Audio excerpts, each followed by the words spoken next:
todo por su valor económico, incluso la cultura, la que quizás a lo mejor se empezaría a valorar más si hablamos de cuánto aporta al Producto Interno Bruto, que no es menor, el aporte que hace, incluso es mayor que la industria pesquera, pero eso no es a lo que quiero llegar.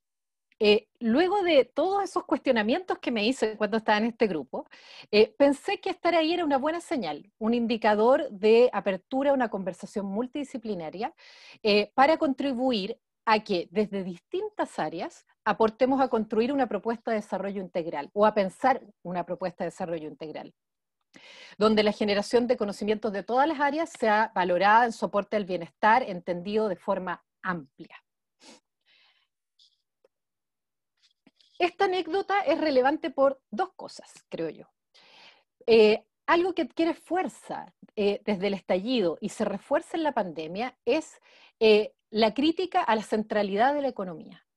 Y no se trata de demonizar la economía, sería una tontera, creo yo, sino que más bien lo que se requiere es una visión de la economía con consideraciones sociales y que dialogue con otras dimensiones como la cultural y lo político.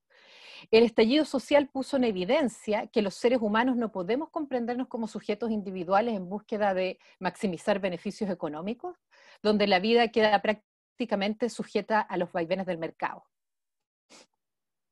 Por otra parte, la pandemia, como algunos tratamos de hacer ver desde un principio, y en AIH escribimos algunas cartas y estuvimos involucrados también en la discusión sobre las estrategias de la pandemia y qué sé yo.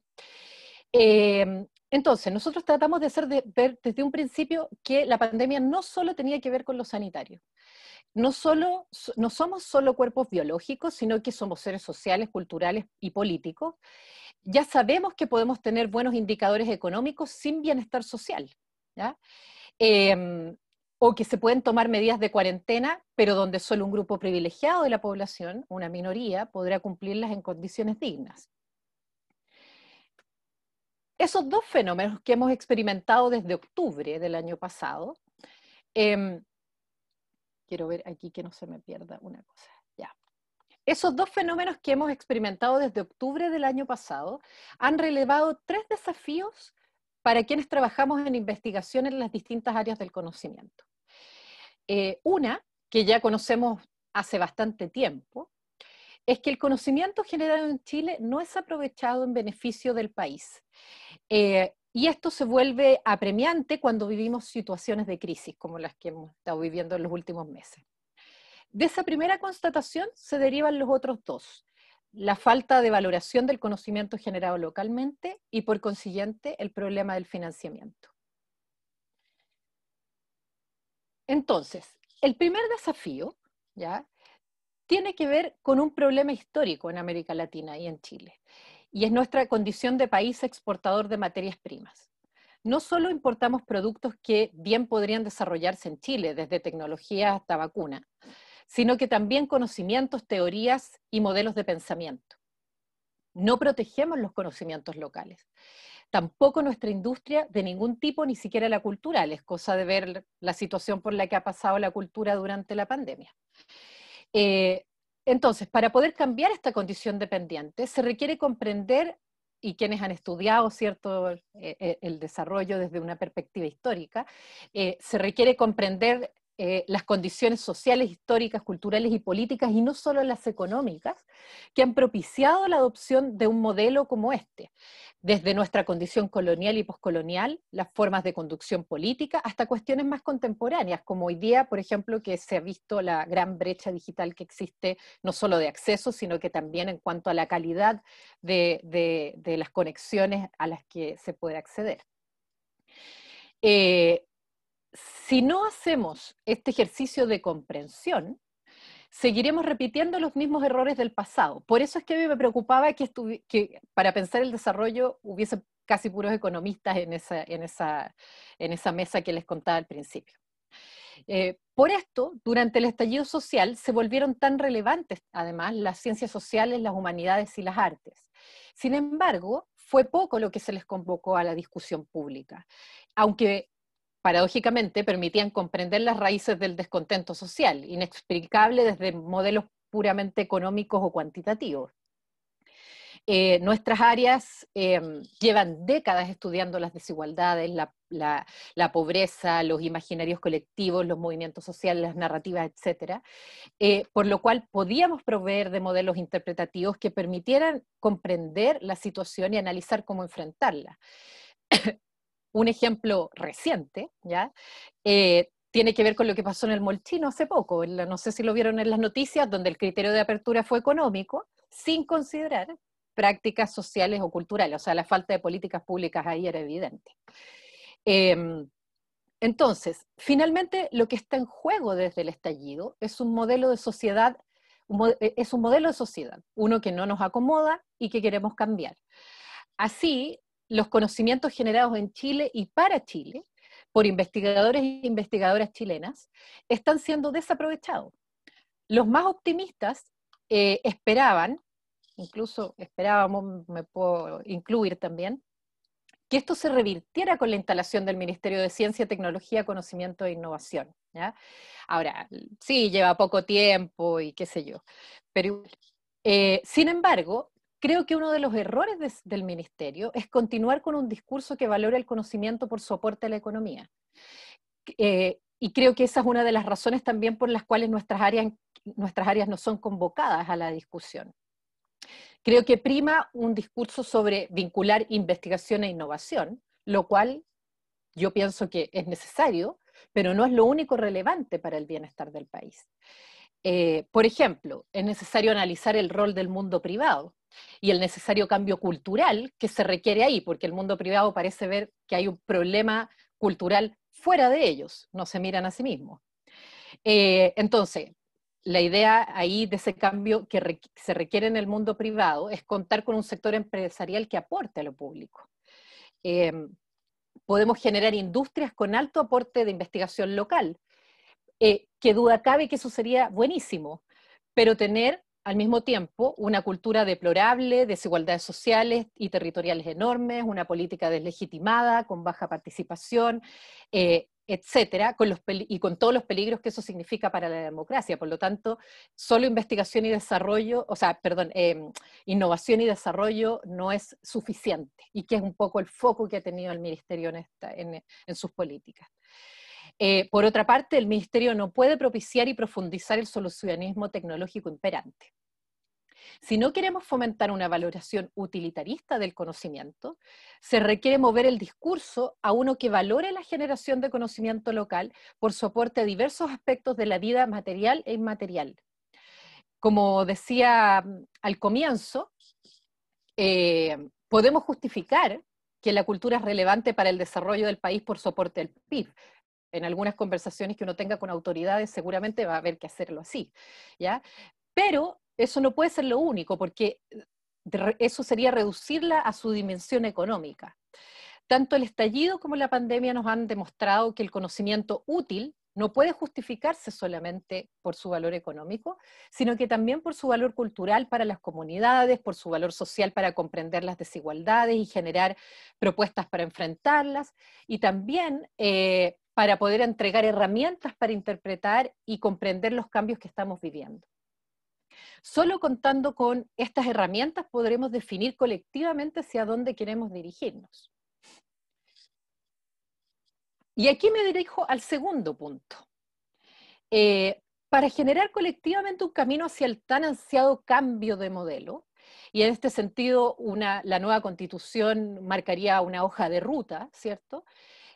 Valorar el conocimiento producido localmente en los diversos territorios que componen nuestro país es una condición fundamental.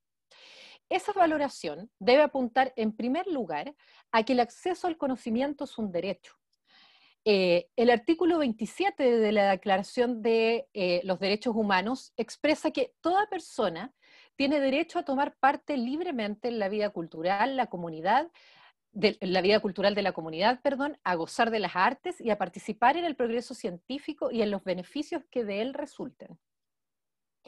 En este sentido, el acceso a la ciencia y al conocimiento es reconocido como un derecho y por lo tanto debería estar presente en el debate constitucional y que trabajemos en establecer garantías para que ese derecho se cumpla.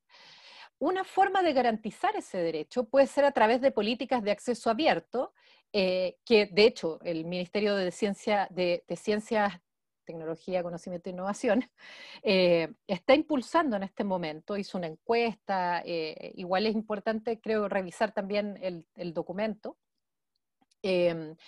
Entonces, fomentar el acceso abierto al conocimiento generado desde la investigación nacional, tomando en cuenta las condiciones de producción de conocimiento tanto en nuestro país como en Latinoamérica, así como también que permita a toda la población no solo acceder a los conocimientos, sino que también participar de la generación de este. Un ejemplo de la importancia de este tema son las trabas que hemos observado para acceder a conocimientos que se encuentran atrapados en artículos de pago, y que son importantes y que eran importantes para el debate en torno a la pandemia y las medidas a tomar. Los estados deberían promover políticas públicas que garanticen que la investigación financiada con fondos públicos quede a disposición tanto de investigadores como de público general. Y esto nosotros lo hicimos ver en las propuestas que enviamos desde la Asociación de Investigadores en Arte y Humanidades al Ministerio el año pasado. Pero para que esto ocurra, es importante impulsar que este derecho quede establecido en la Constitución y por lo tanto impulsarlo en el debate constituyente. Otra manera de fomentar la valoración del conocimiento y la creatividad, por supuesto, es a través de la educación, incluyendo la generación de pensamiento crítico desde edades tempranas. El tercer desafío es contar con un mayor presupuesto para la investigación y el desarrollo de conocimientos locales. Ya sabemos que somos un país que invierte muy poco en ciencias y desarrollo de conocimiento. Pero además, dentro de esto, hay enormes desigualdades en el financiamiento de las distintas áreas. En Fondesit, por ejemplo, las ciencias naturales y las ingenierías reciben el mismo financiamiento que las humanidades, las artes y las ciencias sociales juntas, ¿ya? El cómo se valora el conocimiento pasa, en alguna medida, por el financiamiento que le entrega el Estado. Hemos visto durante la pandemia cómo nuestra sociedad valora la cultura. Podríamos haber vivido sin películas, documentales, música, libros y todos los eventos culturales que circulan en las redes. ¿Por qué valoramos tan poco la producción cultural local? ¿Porque aporta menos al PIB que otros sectores de la economía? ¿Deberíamos valorar como sociedad la cultura por su utilidad material solamente? Lo mismo ocurre con el conocimiento. Por eso lo primero es fomentar una valoración de este por sí mismo, no únicamente por su aporte económico o por su utilidad, ¿ya? Instrumental, sino que por el bienestar que puede generar en distintas dimensiones del desarrollo humano. Eso es más o menos lo que yo creo que pienso y está para la discusión que deberíamos impulsar en el discurso y en las acciones también. Entonces, no podemos seguir valorando el conocimiento desde una perspectiva puramente o estrictamente utilitaria, así como tampoco la investigación en artes, humanidades o ciencias sociales como adornos de la ciencia, o considerándolas como aspectos secundarios en los desafíos que enfrentamos como sociedad. O sea, se decía, el rol de las ciencias sociales, las humanidades, es para la pospandemia, porque no, ahora estamos viendo lo urgente, y entonces lo urgente era lo sanitario, ¿ya? Y ya vemos que la pospandemia está aquí, lo estamos viviendo, ¿ya? Bueno, no es mi intención generar aquí una división entre ciencias y humanidades, como sale en esta imagen que puse, ¿ya? Sino más bien señalar que para propiciar un diálogo virtuoso que aporte al país desde la producción de conocimiento, se requiere que se valoren los aportes de cada área por igual. La investigación en artes, humanidades y ciencias sociales generan conocimientos que, entre otras cosas, aportan insumos para el desarrollo de políticas públicas. Bueno, ustedes lo saben bien, no tengo que convencerlos a ustedes de eso, ¿ya? Políticas públicas que fomentan la participación en la vida cultural y social. Por otra parte, el pensamiento crítico, que es un concepto tan manoseado hoy día que por momentos pierde su significado, se relaciona con la posibilidad de que las personas sean capaces de evaluar las distintas realidades que enfrentan y cuestionar y reflexionar sobre sus condiciones de existencia con el objetivo de convertirse en sujetos activos en la conducción de sus comunidades y países, y ser capaces además de imaginar más allá posible. Esto último es relevante porque nos saca del lugar de consumidores, es decir, habitantes pasivos de un contexto que pareciera ser imposible de transformar. Si algo aprendimos durante el estallido es la fuerza que tenemos para modificar lo existente, aquello que se nos presenta acomodado. Entonces, en ese contexto, se debe procurar la participación inclusiva de todos los habitantes del país en la vida democrática, lo cual supone reconocer la diversidad de las comunidades. Para enfrentar estos desafíos se requiere de conocimientos de todas las áreas. Considero que es momento de preguntarnos qué acciones vamos a tomar como comunidad, como investigadores e investigadoras, para impulsar un cambio tanto en nuestro rol hacia afuera, hacia la sociedad, como también hacia adentro, en la relación que establecemos con nuestros estudiantes, con los investigadores de posgrado, con los profesores honorarios, que son quienes prácticamente mantienen las universidades hoy en día. Acá no se juega solo la cuestión de más presupuesto para la investigación, sino que más importante que eso, se juega la relevancia de la investigación, especialmente en nuestras áreas, para aportar al cambio social, tanto en nuestra relación con lo público como con nuestros pares y comunidades. En este sentido, la crisis sanitaria que estamos viviendo es también es una oportunidad política, donde debemos instalar con fuerza la pregunta por qué tipo de sociedad queremos habitar, pregunta que solo se abordará de forma integral si la miramos desde perspectivas transdisciplinarias y que fomenten la participación de distintos actores, no solo de aquellos que nos encontramos en la academia, sino de propiciar una conversación mucho más amplia. Bueno, lo dejo hasta ahí para que podamos conversar. Creo que espero no haber sido muy dispersa en los temas que presenté, traté de ordenarlo un poco, pero creo que hay hartos temas ahí que podemos debatir, así que muchas gracias. Voy a parar la compartir Carolina. pantalla. Perfecto. Voy a dar la palabra, como les decía al comienzo, una posibilidad es que hagan sus preguntas por el chat, si no, levantan la mano y pueden activar sus micrófonos.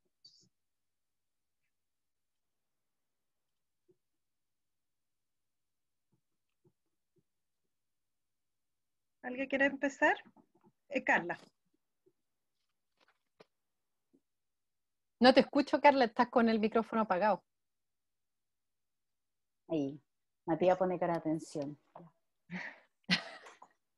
Oye, Caro, dos cosas. Bueno, decirte que me encantó, como siempre. Tú sabes que yo soy una groupie fan tuyo, 100%. Y efectivamente hoy día yo ni siquiera creo que se habla de inversión, creo que se habla de gasto. Y la Exacto. connotación negativa ya es terrible, porque al final, al parecer, la cultura vendría a ser un lujo, ¿no es cierto? Claro. Algo de cuando hay un excedente, se gasta. Como estamos en pandemia y no es prioritario, no, ya no es una inversión nuestras áreas, al parecer. Y en ese contexto yo tengo varias preguntas que hacerte. Una que tiene que ver, ¿no es cierto?, con estas últimas mea culpa que han salido de los cientistas sociales, principalmente, sobre esta dicotomía entre la producción de conocimiento y la sociedad civil. ¿Ya? De que en cierta forma terminamos aislándonos en esta suerte de especialización, ¿no es cierto?, de expertise para observar o investigar lo social, al punto que terminamos completamente desvinculados. Por lo tanto, yo ahí me pregunto, ¿no es eso también ser una forma de, no es una forma de utilitarismo, de entender también la ciencia y las humanidades de manera utilitaria? Es decir, necesito entender el estallido hoy día del 18, por lo tanto, hoy día convoco a los cientistas sociales. Necesito entender la asamblea constituyente, lo que está pasando ahí, entonces convoco. Al final se genera por una necesidad, y es eso la producción de conocimiento en el área de humanidades y ciencias sociales. Es así como lo estamos entendiendo, lo estamos definiendo, si solamente lo planteamos desde el incremento que pueda haber, ¿no es cierto?, los montos a gastar para el desarrollo del área, ¿no es cierto?, de humanidades y ciencias sociales. Y por otra parte, que me parece súper interesante y que hay una palabra que es clave que tiene que ver con la transferencia. Y que por alguna razón siempre lo omitimos y que tiene que ver en definir la producción de conocimiento a lo mejor no solo desde lo académico, sino entender justamente a partir de la última slide que tú pusiste, como un espacio de transferencia, de producción, ¿no es cierto?, de conocimiento en donde se funden distintos saberes. Saberes que las mismas transformaciones, ¿no es cierto?, de la educación universitaria superior y la misma definición neoliberal, ¿no es cierto?, de la investigación, fue anulando. Y fue anulando una producción de conocimiento que partía en la misma universidad y que incluso podía tener, antes del 73, ¿no es cierto?, instancias en los espacios sociales propiamente tal. ¿Qué pasa con esta idea de transferencia? Cuando tú dices, la idea de producción de conocimiento no es tan solo pensar desde el mundo académico, sino que entender que hay otros agentes sociales, ¿no es cierto?, que son parte clave en esas transferencias. ¿Cómo lo cubrimos? Sobre todo si pensamos en los tipos de fondos con los que nosotros contamos, porque ni Fondart está hecho para ese mundo. Claro. Son hartas cosas, porque en el fondo, partiendo un poco por lo último, efectivamente hay una necesidad, ¿cierto?, de vincular la investigación con lo social, con la sociedad, es decir, con esto de la transferencia que dices tú. ¿Cómo salimos de la academia y llevamos esto a otros espacios? Y también, pero en realidad no un poco como lo hacen los científicos de que vamos a llevar conocimiento a quienes no lo tienen, sino que más bien yo lo veo desde cómo vamos a ir a dialogar con otros conocimientos. Entonces, Fondesit últimamente, no sé si ustedes se han dado cuenta, pero ha empezado a valorar otros aspectos del trabajo académico, como por ejemplo la divulgación, etcétera. Pero también eso es una carga bien pesada para nosotros, porque finalmente la responsabilidad queda en el investigador individual, digamos, de hacer no solamente ahora escribir papers, sino que también tiene que salir a divulgar, tiene que hacer talleres, tiene que ir a colegio, y lo cual me parece súper bien, pero yo creo que también ahí tiene que haber hay una responsabilidad de las universidades. Es decir, por eso me interesaba esta discusión sobre el rol público de la universidad, que es lo que está haciendo estas conversaciones la Universidad de Chile, porque también la universidad tiene que hacerse cargo de esa necesidad de vincular la academia con, como de la función pública de la universidad y de la academia. Y que no nos tengan de cabeza, digamos, escribiendo que escribir artículos sea nuestra prioridad, y en el fondo que se considere también espacios y tiempos para poder hacer este otro trabajo que quizás nosotros, sobre todo, también este mea culpa que decías tú, que en el fondo nosotros también hemos agachado un poco la cabeza frente a esas condiciones que finalmente es medio difícil luchar contra universidades, CONICYT, ahora NID, el consejo, ¿cómo se llama?, el de acreditación, eh, etcétera, que nos imponen una cierta forma de trabajar. Yo creo que ahí, por eso yo creo que la lucha o la batalla, como la llamamos con el Matías en el libro, no es solamente con el ministerio, sino que también tenemos que tratar de darla dentro de las universidades, es decir, de que haya una valoración también de este trabajo de otros aspectos del trabajo académico, que nos permitan hacer esta vinculación hacia afuera. Yo creo que durante muchos años, bueno, ahí también si uno lo mira con perspectiva histórica, también las ciencias sociales y las humanidades fueron desactivadas desde la dictadura y ha sido muy difícil recuperarse. Y eso también explica un poco este encierro en la universidad. Pero yo creo que es momento de que empecemos a presionar por otras condiciones de la vida académica. Y respecto a lo otro que Bueno, y para cerrar un poco ese tema, en el fondo, claro, ANIT puede cambiar muchos aspectos de sus distintos programas, pero eso no va a producir grandes cambios si es que no hay también una presión desde las universidades. Lo otro, respecto a lo otro que planteabas, era claro, también tiene que ver con, yo no sé si lo vería como utilitarismo, como esto de que en el fondo cuando aparecen cierto, no sé, pues ya pensando en el estallido o la misma crisis que estamos viviendo sanitaria, ¿ya? Y que en el fondo ahí nosotros como que empujamos un poco porque deberían haber otras voces y dado que es un problema complejo, ser mirado desde distintas disciplinas y no solo de aquellas que son más valoradas. Yo no lo veo tanto o sea, de alguna manera más bien yo lo veo como ampliar el concepto de lo útil, ¿ya? Porque yo creo que el concepto de lo útil se ha restringido a servir para una cuestión que rinde ciertas utilidades económicas, ¿ya? O para cuestiones muy específicas, como por ejemplo producir una vacuna ahora para el COVID. ¿Ya? Pero hay otros aspectos de lo que está ocurriendo hoy día, por ejemplo, con la crisis sanitaria, lo han visto ustedes, los comportamientos sociales, la cuestión de los cambios en los imaginarios, en las imágenes, también en términos de las desigualdades, ¿para qué decir? ¿Ya? Entonces, ahí efectivamente nosotros somos útiles. Lo que pasa es que somos útiles en un sentido mucho más amplio, ¿ya? En otra dimensión de lo útil, ¿ya? Y ahí sí, por ahí al menos es por donde a mí me ha interesado entrar un poco, como para justificar las acciones que hemos realizado en el último tiempo. Eso. No sé qué opinan los demás, a lo mejor quieren comentar algo sobre eso también. Transmitir una pregunta que hace Stephanie Burkhardt, que está sin micrófono. Te escucho súper bajo, Jacqueline. ¿Me escuchas ahora? Ahí sí. Que te quiero transmitir una pregunta de Stephanie Burkhardt que dice que no tiene micrófono. ¿Cómo promover, me imagino que todas estas ideas de valoración de las humanidades y de otras disciplinas que no sean las ciencias duras o la economía, cómo promoverlo dentro de los economistas, los expertos, estas ideas utilitarias, cómo hablarles, entre comillas, en su lenguaje? Y dice, uno, por ejemplo, habla de sociedad y de inmediato te dicen socialista.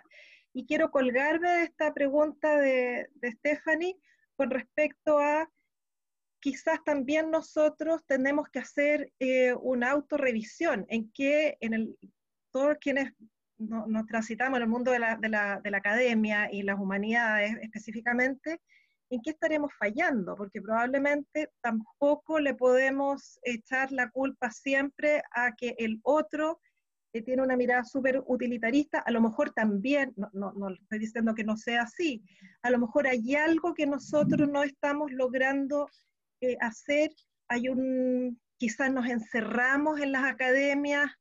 Pienso, por ejemplo, yo soy historiadora, por muchos años se leyó mucho historia, de repente la sociedad empezaron a no leer mucha historia, y eso no le echamos la culpa a la sociedad, a lo mejor somos nosotros los que estamos fallando en la manera de comunicarnos. Entonces te dejo esas dos preguntas, cómo hablarles al otro en su lenguaje y por lo tanto a lo mejor hacer una autorrevisión, un mea culpa.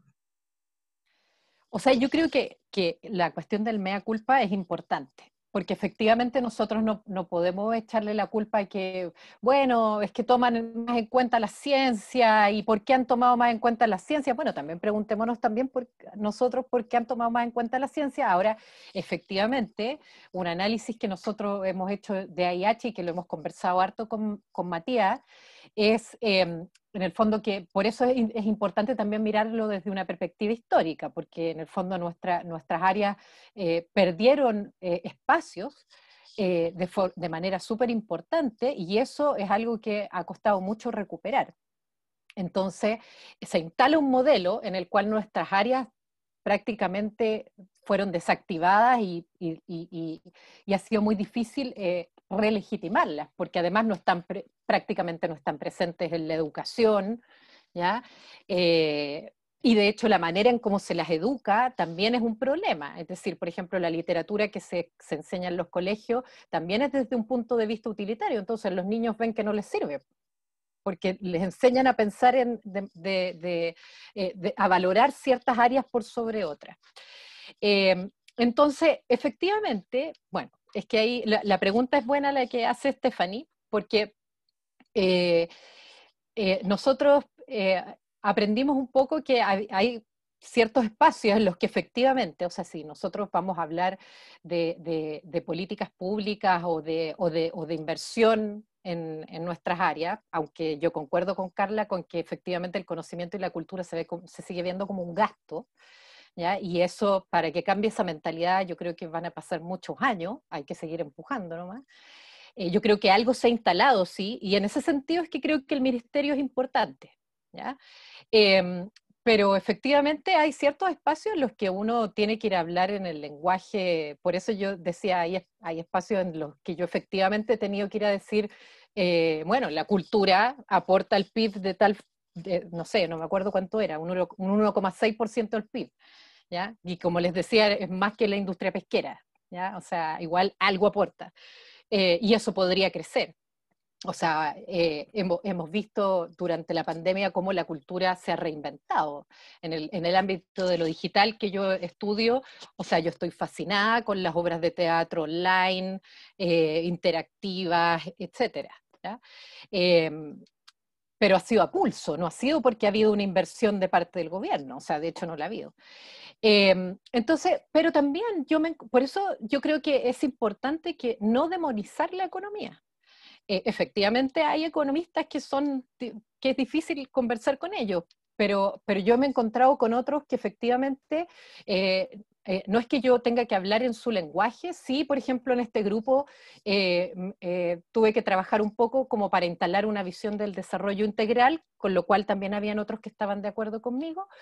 Eh, eh, y habían algunos otros economistas que decían, no, pero es que el desarrollo es crecimiento económico y si no vamos a hablar de crecimiento económico, ¿para qué estoy aquí? Bueno, yo dije también, si vamos a hablar de puro crecimiento económico, yo también me pregunto, ¿para qué estoy aquí? No tengo cero aporte que hacer ahí desde mi área. Entonces, finalmente, uno llega a una conversación donde por eso es importante avanzar en perspectivas interdisciplinarias, multidisciplinarias, para luego llegar a lo transdisciplinario. Porque finalmente eso fue lo bueno que se formó en ese grupo, que son personas de distintas disciplinas donde efectivamente ya llega un punto en el cual o sea, que en el fondo hablamos distintos lenguajes. ¿Ya? Entonces, no tengo que estar justificando la importancia del conocimiento de la cultura por su aporte al Producto Interno Bruto, ¿ya? Pero efectivamente hay espacios en los que hay que hacerlo. ¿Y qué más decía la pregunta? Claro, y pasa eso, pero eso también le pasa a los economistas. También hay economistas que dicen, cuando nosotros hablamos de desarrollo integral, también me miran y me dicen de dónde salió este hippie. ¿Ya? Entonces, eso no es algo que solo nos pasa a nosotros, pero efectivamente yo creo que, por eso yo decía mirar hacia afuera, es decir, nuestro rol hacia afuera, y qué es lo que podríamos hacer. Por ejemplo, yo creo que las ciencias han hecho un trabajo súper importante en términos de divulgación, y eso ha permitido que se instale una valoración importante de las áreas científicas. Pero ha sido un trabajo de años y que, por ejemplo, que sí lo impulsó bastante Explora, donde nosotros, por ejemplo, participamos las áreas nuestras participan muy poco de los programas de Explora, ¿ya? Y son programas súper buenos. Yo he participado, no sé si alguno de ustedes ha participado ahí, para ir a colegio. Ellos han hecho un trabajo súper grande, pero también mirar hacia adentro. Es decir, ¿cuál es la relación que nosotros estamos estableciendo con los investigadores de posgrado, con los becarios? Porque también, de alguna manera, se nos está instalando el modelo de las ciencias a nosotros, no solo en la escritura de papers, sino que también en cómo nos relacionamos con esos investigadores, con los ayudantes. Muchos de nosotros estamos formando centros. ¿Qué relación establecemos con ellos? ¿Ya? En el caso de las ciencias es un problema terrible de explotación de los ayudantes y de los investigadores, de los becarios. Entonces tenemos que tener cuidado de no reproducir esas prácticas, por eso es importante que nos miremos hacia adentro también.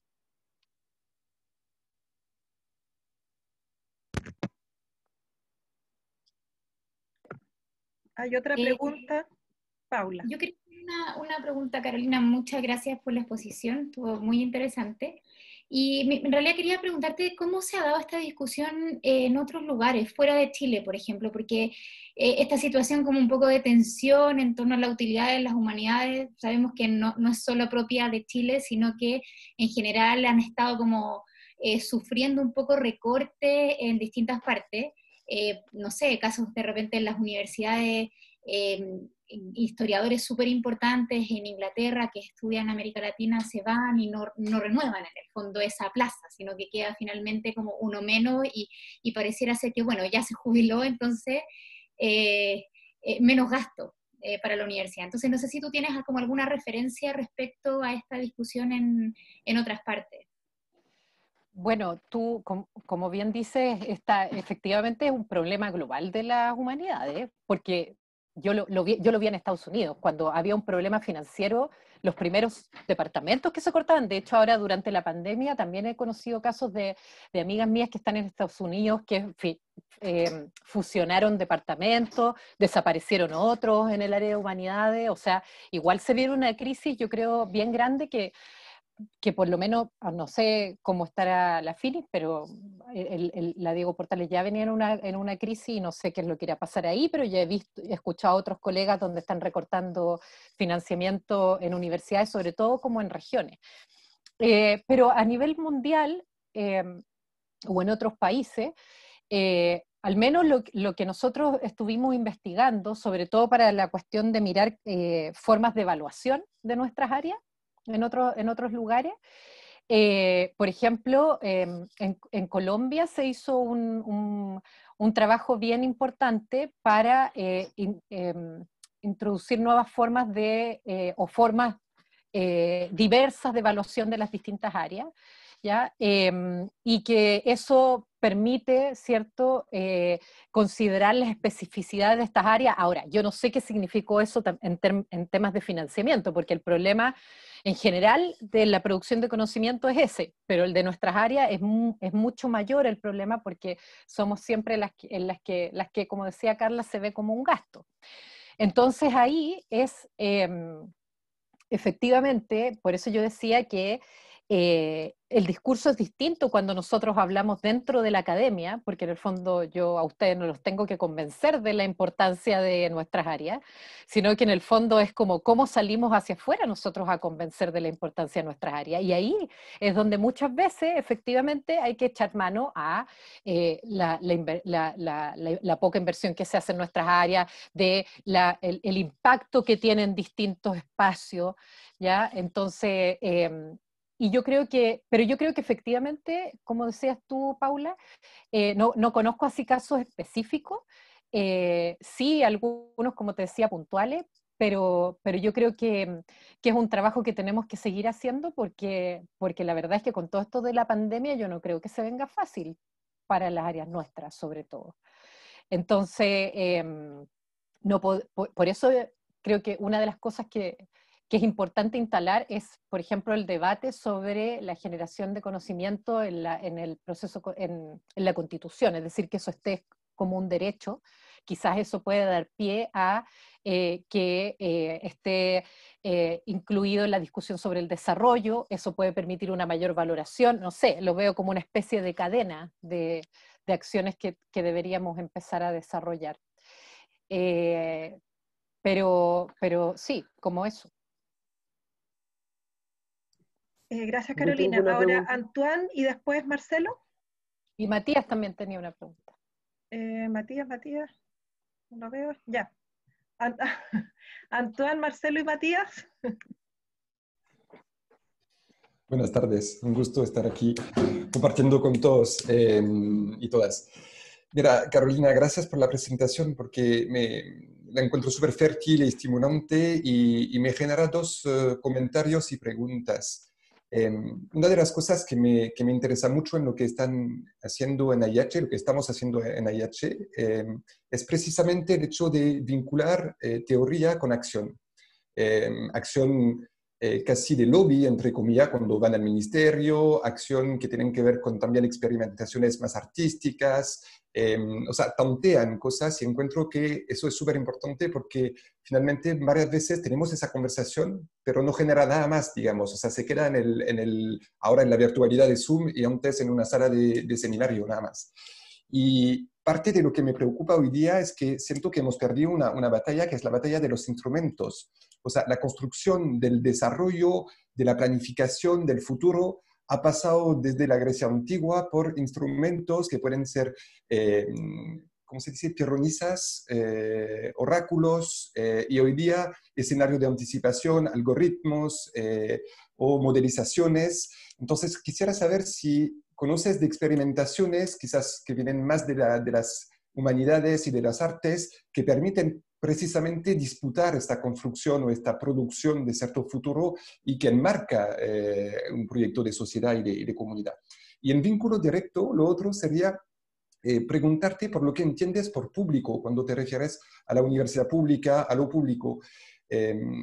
Quizás equivocándome, siento que cuando nos referimos a esa idea de público, tendemos a conceptualizar algo que finalmente ya pasó, que es pasado, que tiene que ver con el proyecto de bienestar del Estado, de la gubernamentalidad social, podríamos decir.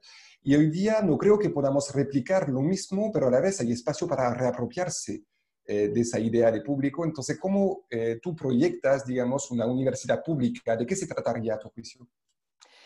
Buena la pregunta, la verdad es que no lo había pensado mucho, pero una de las cosas que yo planteé en esa mesa, que no son muchos, y que lo que suele pasar es que al principio parten mucho y después quedamos como 4, así que en realidad no sé qué propuesta va a salir de ahí de desarrollo.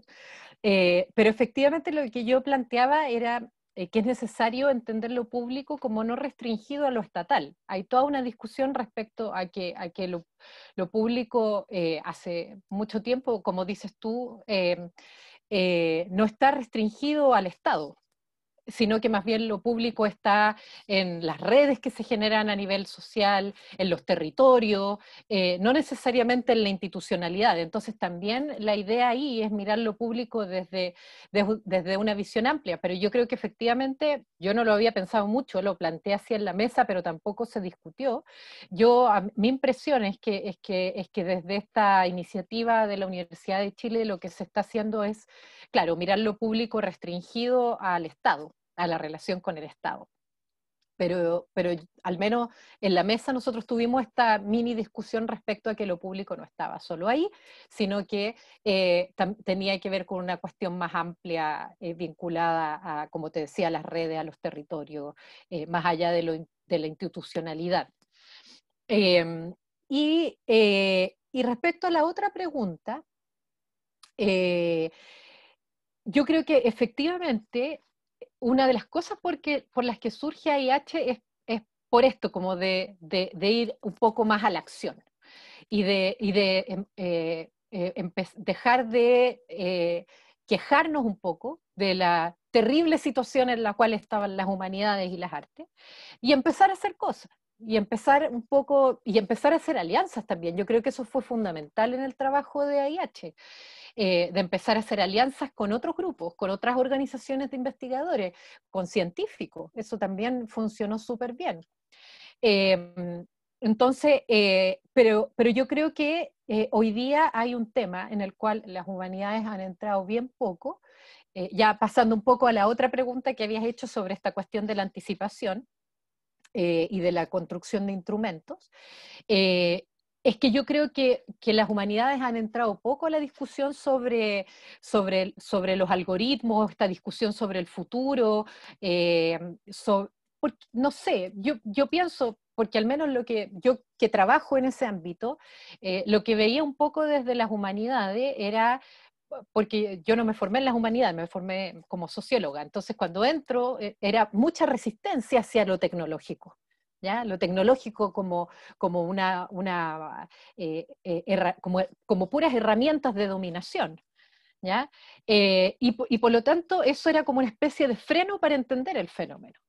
Y yo creo que hoy día lo que más se requiere es justamente entender y virar estos fenómenos de la cultura digital y sobre todo de los algoritmos y lo de los datos que ha estado súper presente en la discusión sobre la pandemia. O sea, a mí ver los informes de los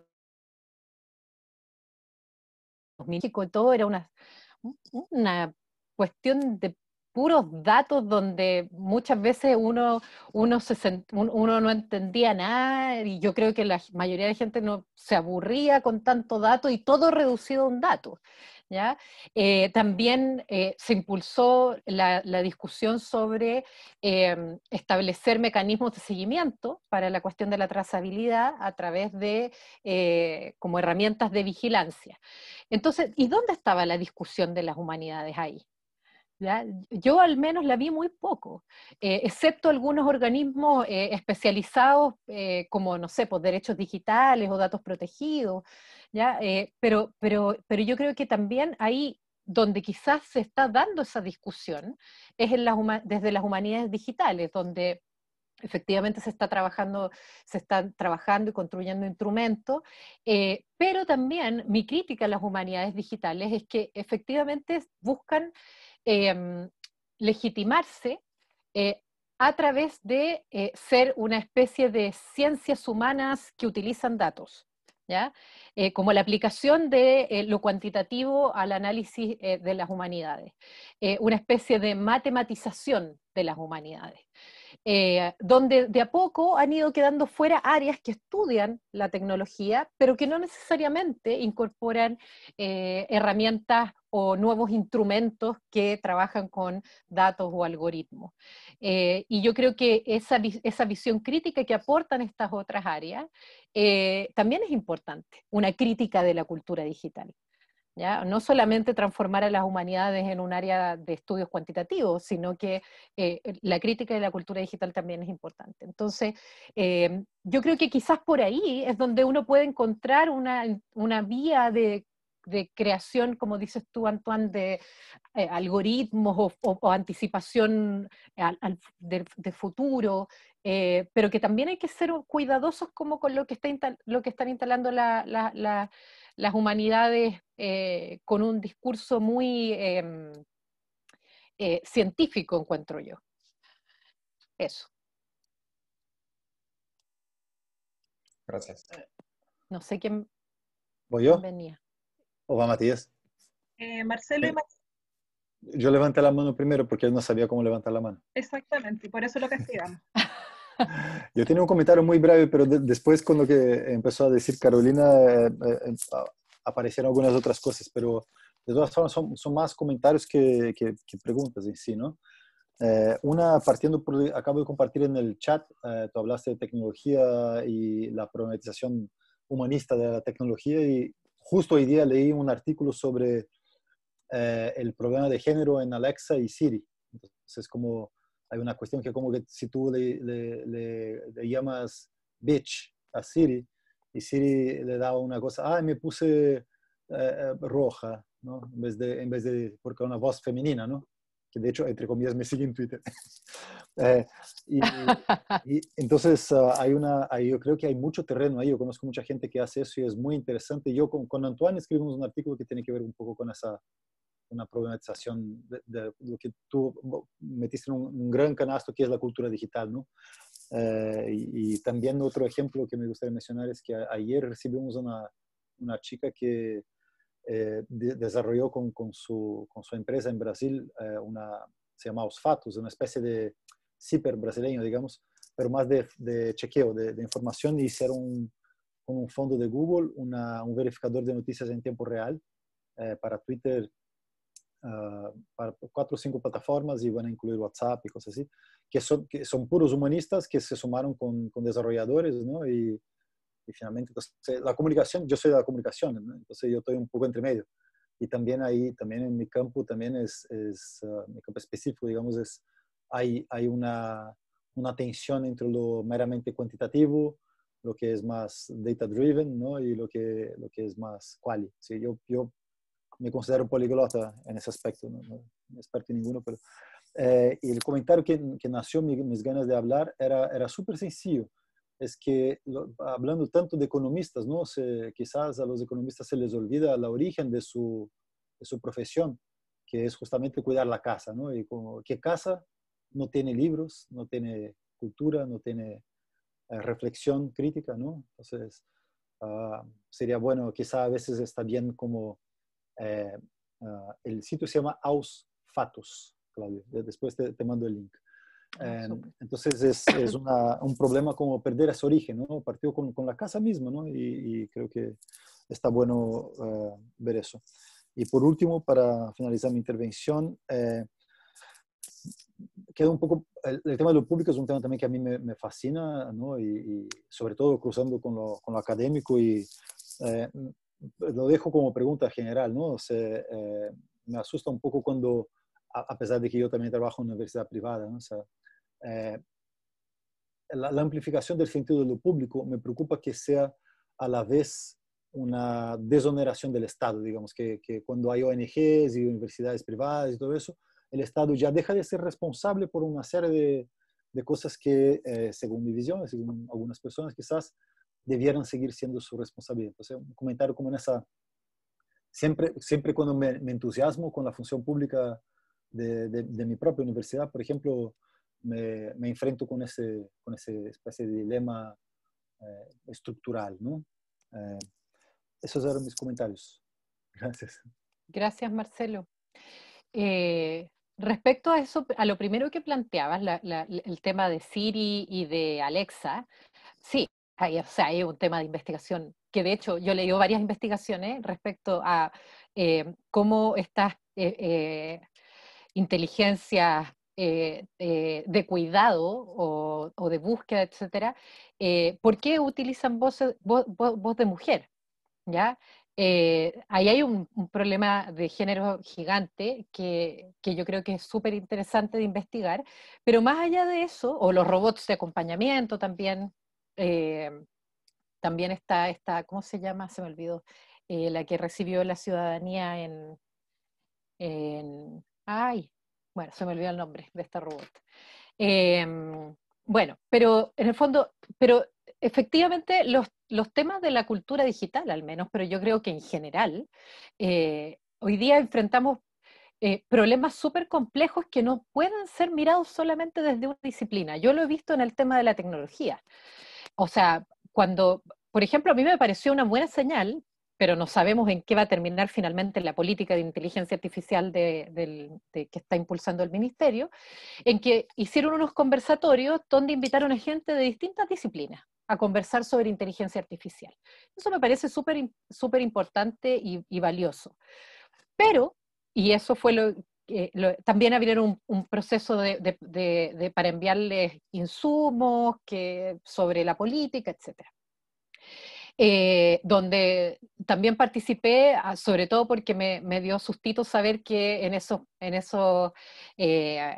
esos grupos que se estaban armando para discutir la política que se había planteado de inteligencia artificial, estaba participando hasta el momento la SOFOFA y unas empresas de tecnología. Entonces, también, ahí yo dije, como en el fondo, ahí falta una discusión sobre, y además, cuando uno miraba el formulario, los aspectos sociales, culturales, verían al final y en unas preguntas súper como nada que ver. ¿Ya? Todo estaba concentrado en cómo generábamos más capital cultural y más tecnología. ¿Ya? Entonces, participé en una de esas conversaciones.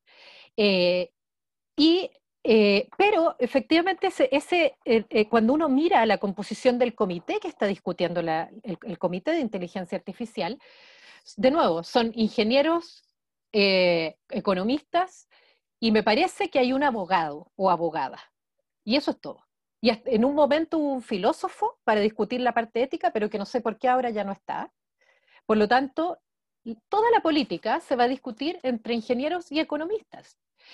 Y a mí no me parece mal que estén los ingenieros y los economistas, si el punto es que faltan otros, es un problema que tiene distintas aristas, tanto en la relación humano-máquina, que es algo que nos compete a nosotros, una visión crítica de la cultura digital que también de alguna manera también nosotros podríamos aportar, la cuestión ética, que es fundamental, ¿ya?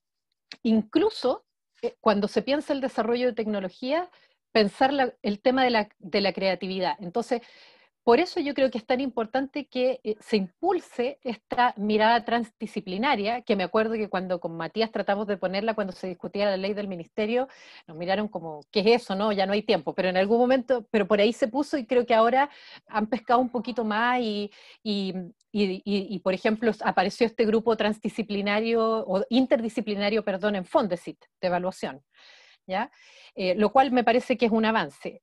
Pero yo creo que hay que impulsarlo a todo nivel. En todas las discusiones, yo creo que nosotros, y de alguna manera también, y volviendo a esta discusión sobre lo público, como también la función del intelectual público, que yo creo que la hemos perdido totalmente. ¿Ya? O sea, por ejemplo, en el tema de la pandemia, había un montón de cosas que decir y yo vi poca gente hablando de nuestras áreas sobre los aspectos, no sé, de los imaginarios, los aspectos simbólicos, los aspectos políticos, como que recién ahora ha empezado a entrar, como que llegamos después a la discusión, cuando eso debería haber estado desde el comienzo, ¿ya? Entonces también yo creo que más que esperar que se empuje desde otros lados, yo creo que tenemos que empezar a empujarlo nosotros. Y eso fue un poco el trabajo que hemos hecho desde AIH durante estos años, que hay varios aquí que son parte de AIH, por eso lo menciono tanto. Eso. Es todo tuyo. Yo tengo una pregunta que no sé si es para Carolina también, digamos, o para todos, o para pensar, digamos, y para discutir. Es que es sobre la discusión constitucional. Tú, Carolina, mencionabas la cuestión que había que impulsar el derecho al saber, al conocimiento. Yo pensé, una pregunta, no lo he hecho en privado, así que te la hago público. ¿No será esa noción demasiado diferenciadora entre los que saben y los que no saben, entre los profesores, la élite y la población inculta, digamos? Entonces, quizá habría que pensar otra estrategia, digamos, para impulsar algo. Yo, se me había ocurrido, y esto por eso digo que no tengo la respuesta, pero quizá empujar una política basada en evidencia local. Entonces, que baje el saber a los territorios, que baje el saber a los diferentes saberes, y desde ahí empezar a empujar algo en el fondo. Entonces, si uno le dice al Estado, bueno, su política tiene que ser basada en evidencias locales, como que en el fondo lo saca el saber desde estos profesores de élite y lo devuelve de abajo hacia arriba. Es una pregunta, no sé qué te parece a ti o a otro. O sea, a mí me parece súper buena idea. Lo que pasa es que yo en eso, de lo que yo me había agarrado, era como de la Declaración de Derechos Humanos, donde aparece como el derecho al acceso y la participación en las artes, en la cultura y también en la generación de la ciencia y los conocimientos, ¿cachai? Pero yo creo que igual sería potente empujar una cosa así, porque, o sea, ¿cuál era mi idea? Y que era también lo que había dicho la Carla pues, con la cuestión de la transferencia, pero en el fondo es cómo decirlo de manera de que nos suene a que nosotros somos los que tenemos el monopolio del conocimiento y lo vamos a llevar hacia los que no lo tienen, ¿ya? Entonces, eso es justamente lo que yo creo que tenemos que evitar. Entonces, quizá, y me parece una súper buena idea la tuya, Matías, de que en vez de que sea como un derecho, o plantearlo en términos amplios del derecho al conocimiento, entendiendo el conocimiento, claro, de forma amplia, no circunscrito a la academia, o agarrarse de que este discurso de las políticas basadas en evidencia, pero que no es solamente la evidencia científica, sino que también es la evidencia de las prácticas locales, territoriales, etcétera. Eso me parece súper bueno, a mí. No sé qué pensarán los demás. De aquí puede salir ahí podemos ir a hacer un movimiento por eso. Sería bueno. De aquí la Constitución. Claro. Hay una pregunta de Claudio y después Carla. Sí, le doy problema. Vale, hola Carolina, gracias Hola. por la presentación, súper bueno, súper interesante todo el debate también, bien entretenido. Mira, A propósito de la última pregunta de Matías, en realidad tenía otra, pero como que voy a tratar de o sea, anclarme en ella, porque también como que me hizo mucho eco con con otras cosas que vengo pensando, y relativo justamente a esta producción de saberes, ¿no? Como, claro, tú estás diciendo, inmediatamente pones la diferencia entre el conocimiento circunscrito de la academia y probablemente otro tipo de saberes que incluso pueden, en nuestra lengua, ¿no es cierto?, ni siquiera tienen el rango de conocimiento, sino que son saberes. Inmediatamente vamos distinguiendo sobre las distintas formas que tenemos de aproximarnos al conocimiento. Y en ese mismo sentido, te quería preguntar un poco, y quizá en un sentido amplio, ¿no? Y también ayudándome de lo que decía Antoine, como de esto de los instrumentos, ¿no? Porque lo medimos el conocimiento también, ¿no es cierto? Lo medimos los saberes. Estamos permanentemente en esta búsqueda de saber su utilidad, ¿no es cierto? O cómo puede aportar a, qué sé yo, resolver una controversia, o cómo puede iluminar a encontrar nuevos caminos de solución, en fin. Entonces, el hecho es que en este contexto tan rígido, ¿no es cierto?, que nos convoca aquí probablemente, el conocimiento lo medimos de forma muy rígida, justamente, ¿no es cierto? Todos conocemos, no voy a entrar en detalle, pero el hecho de que nos abramos, digamos, como socialmente nos abramos a incluir de alguna forma estos otros saberes, estos otros conocimientos para justamente generar la transformación, ¿no es cierto?, que de alguna forma creo que nos convoca también, bueno, requiere por una parte que efectivamente los tomadores de decisiones se abran, cosa que parecía imposible, pero a la luz de lo que estoy contando hay alguna luz. Pero por otra parte te quería preguntar también como un poco sobre tu experiencia, cómo en el fondo de lo que te ha tocado ver, qué tipo de instrumentos de alguna forma podrían quizás entreabrir un poquito más esa puerta para que efectivamente esas voces sean escuchadas o sean visibilizadas en alguna parte, ¿no? Sí, mira, yo creo que la verdad es que así como la incorporación, la discusión se ha restringido hasta ahora a justamente los instrumentos de cómo miden a nuestras áreas, ¿ya? Y de cómo podemos cambiar esos instrumentos para que sean acordes a las características de la humanidad, de las artes, las ciencias y algunas áreas de las ciencias sociales, ¿ya? Pero es como que ese es el paso que hemos dado y en ese sentido, por ejemplo, a partir de reuniones que han tenido distintas organizaciones con la ANID, ahora se está organizando un encuentro para discutir criterios de evaluación de las distintas áreas del conocimiento. Eso es abierto a las ciencias sociales, bla, bla, bla, bla, todas. Porque no solo somos nosotros los que estamos descontentos con las formas de evaluación, los científicos también, ¿ya?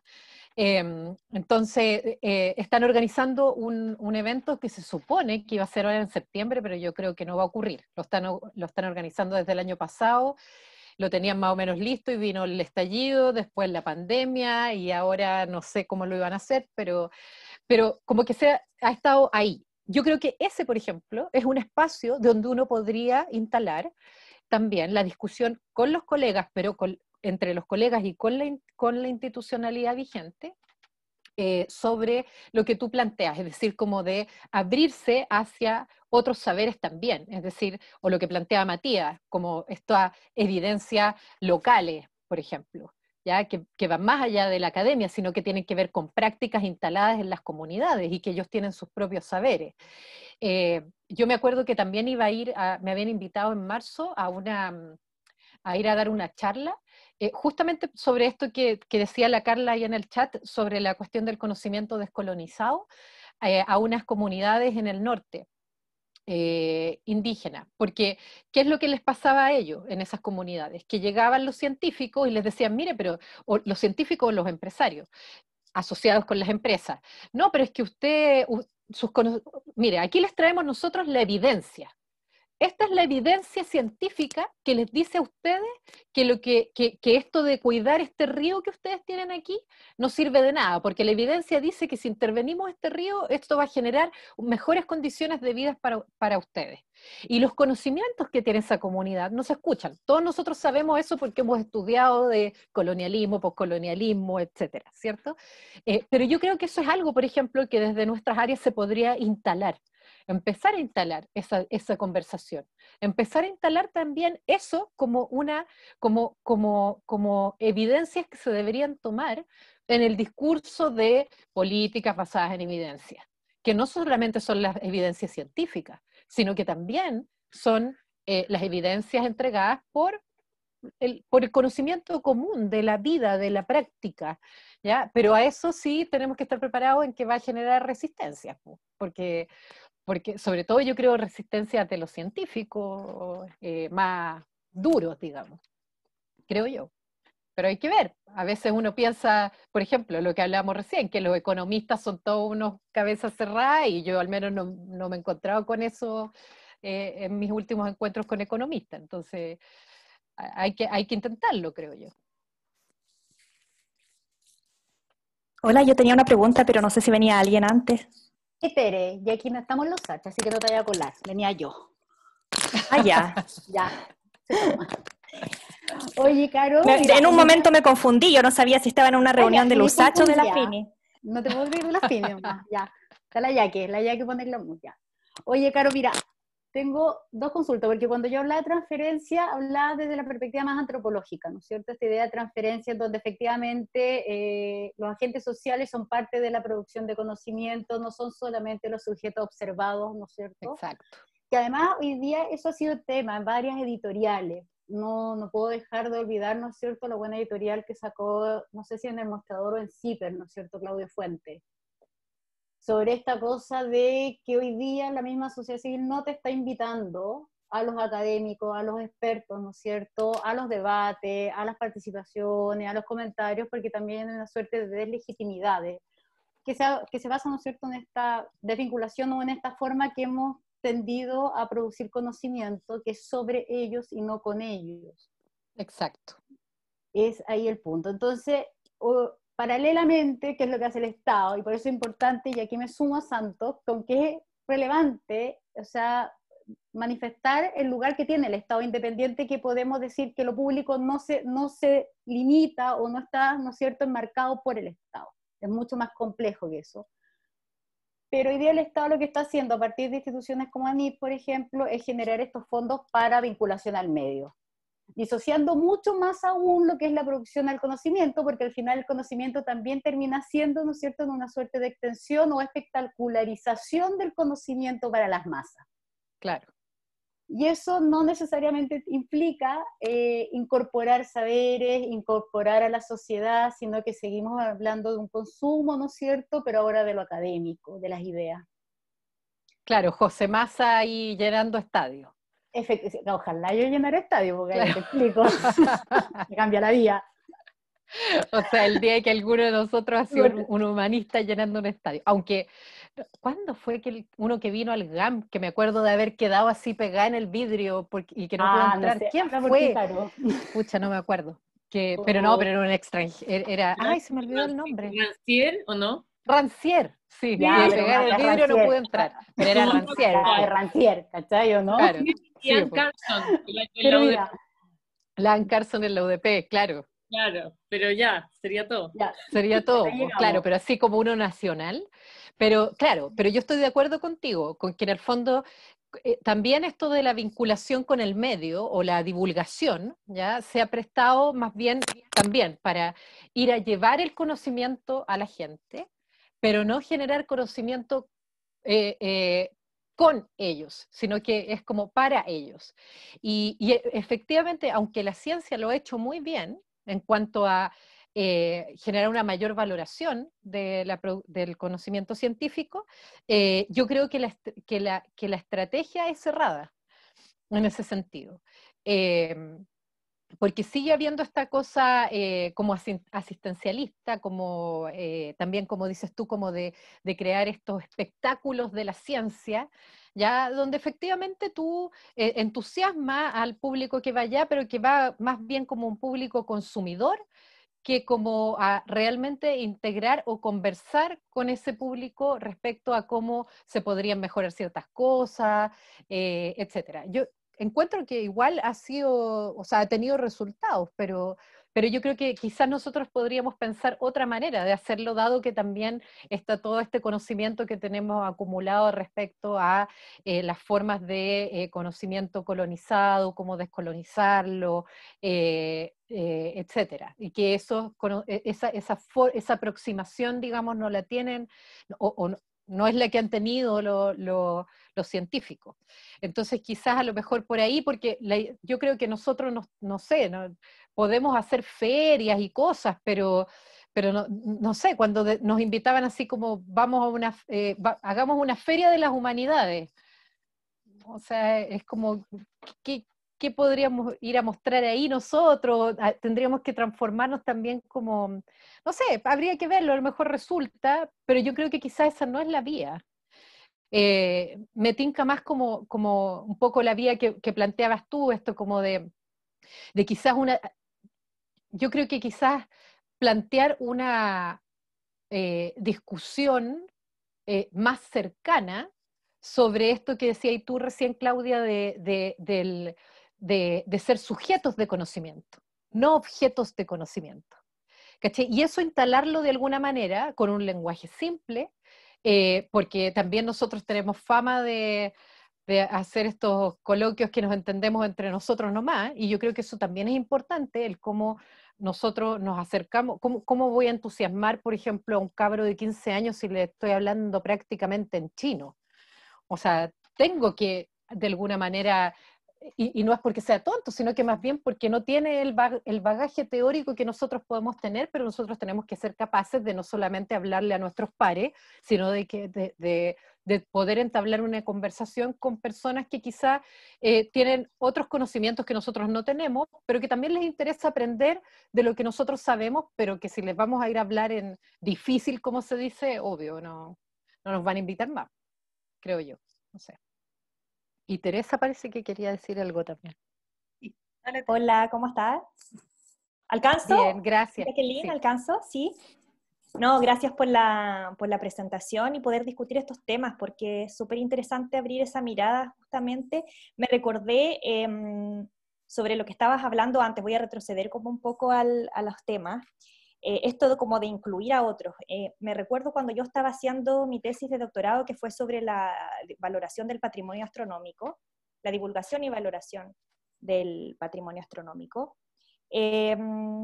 Recuerdo que en esa oportunidad entrevisté a una persona encargada de proyectos de ALMA en los observatorios astronómicos de la región de Antofagasta. Y ellos tenían un proyecto que era súper interesante, porque ellos llegaron ahí a ese lugar. Y en el fondo, cuando tú llegas a un lugar como ese, donde justamente hay una comunidad, digamos, hay una comunidad indígena, hay naturaleza, por ejemplo, con dar un ejemplo, ellos para cuando hacen observaciones, si una llama se pone en el medio, ellos tienen que esperar hasta que la llama se vaya, y recién pueden estar horas y horas, pero ellos no pueden ir a sacar a la llama, ahuyentarla ni nada, a ese nivel de respeto, digamos, con la naturaleza. Entonces, ellos tenían un proyecto súper interesante de conocer y acercarse a las comunidades, y ellos aprender de las comunidades cómo observaban el cielo los antepasados, la cosmovisión indígena, y cómo por otro lado también ellos podían unificar los conocimientos que ellos tenían con eso.